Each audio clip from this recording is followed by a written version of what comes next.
Hi, Saba Reeve. Chag Sameach, everybody. Happy Shavuot. Saba Reeve, do you have a Shavuot story to share with your grandkids? It's a remembrance, a reflection on time long past. I was 8 years old at the time, growing up in Borough Park, Brooklyn, attending Yeshiva Eitz Chaim, walking by Public School 103 each morning and afternoon.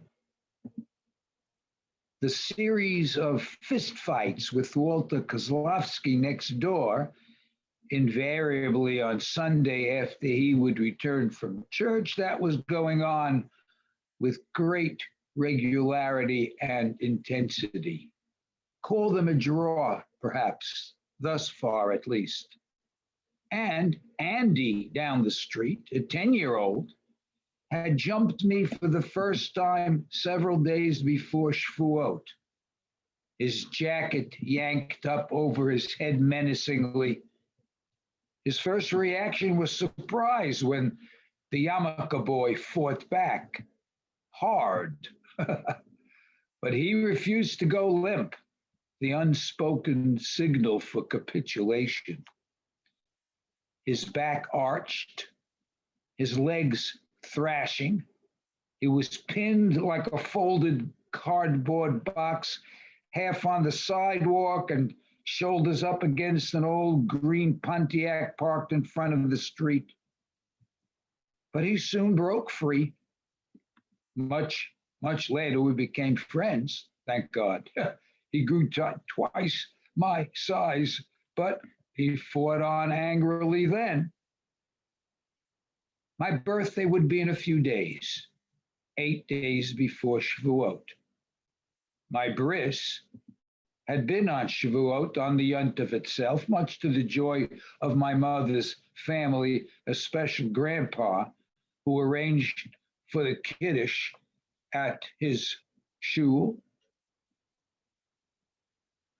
I was learning to chant Akdamas, although it wasn't until 15 years later at my Ufruf that I was finally called upon to chant it at the Young Israel of Borough Park with my fiancée, Joyce, beaming at me from behind the mechitza in the women's section. By then it was called Akdamut.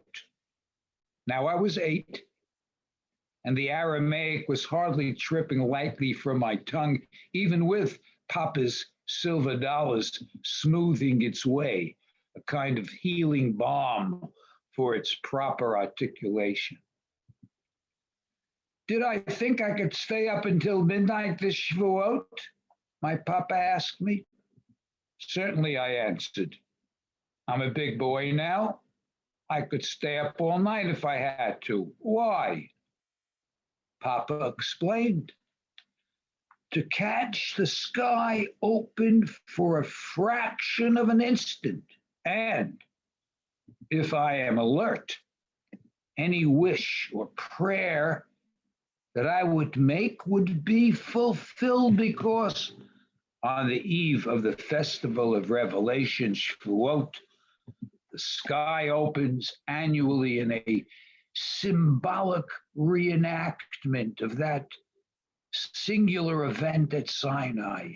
Yes, really, he said. His heavy figure seemed to rock on its heels to set his lips in motion. His voice so deep, my own throat ached, clearing it for him. He waved toward the sky with his cigar, its paper ring already around my thumb, pointing to where the sky was to split for me like the Red Sea had for Moses. I wanted to believe. I did believe. It was so easy to believe. When I returned with my father from shul, we ate dinner, dairy, of course, for Shavuot. It seems the Jews after Sinai had no meat prepared which conformed to the new laws of kashrut. They ate only permitted dairy foods. My father would return to the synagogue and spend the night there and study. I would take a nap. My father promised to come back to wake me at 11:30 so that I might rehearse my wish and my prayer, which I already been practicing saying it in a half breath, and then wait for midnight and the yearly miracle. I'm not so sure I'd slept or not when my father gently placed his hand on mine and I bolted upright. Presently, I was leaning from my bed over the radiator onto the windowsill, a pillow placed snug beneath my chin, and I was staring over Kozlovsky's rooftop into the Shavuot sky. It was a perfectly clear night, brilliant and luminous, a lustrous purple blackness. No haze, no smog, no thickness. Stars were fixed in their places. The few cotton candy clouds spinning around like twisted paper pulled this way and that passed across a prominent growing piece of the moon. The moon appeared like a chalk drawing I had made earlier that morning on the sidewalk along the stoop of our front porch. My sister, my erudite sister, Helen, had called me Reeve the Screeve. I was fascinated with the phrase and its sound and what she had told me as it meant until my constant repetition turned it into a kind of little Hasidic niggin.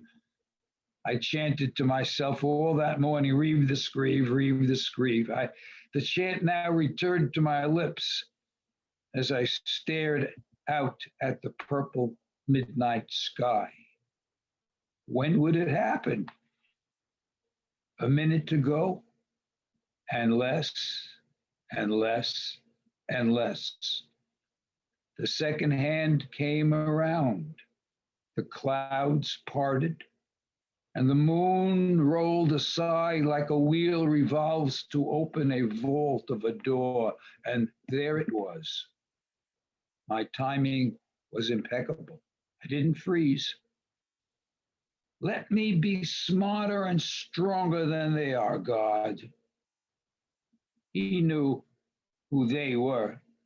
No need to elaborate to him. And I got it all in just before the skies closed up again. I remember having trouble falling back to sleep, but I had no further trouble taking on Walter Kozlovsky or Andy. Looking back now from the perch of 85 years, I think the best part of the story turns out to be we ended up playing ball together, teammates in the schoolyard of PS 103. And Saba Reeve, what will be your wish today at age 85 on this era of Shavuot? If you could do it now and stay up all night, which I don't think you can anymore. My wish would be that I see a sea change in the world of politics and how we treat each other, such that the kinds of animosity that starts out in the morning has to fight its way to be different in the evening when we reach out to each other, and we don't have to go through these scuffles of the tiny nature that you have with a neighbor, or by no small stretch to everywhere, to humanity, to the Palestinians and the Israelis. That's where we should hope that they would get past the needing to make prayers in the instant in the sky, to realize that we got to do it ourselves. Amen. Thank you for that. That's beautiful.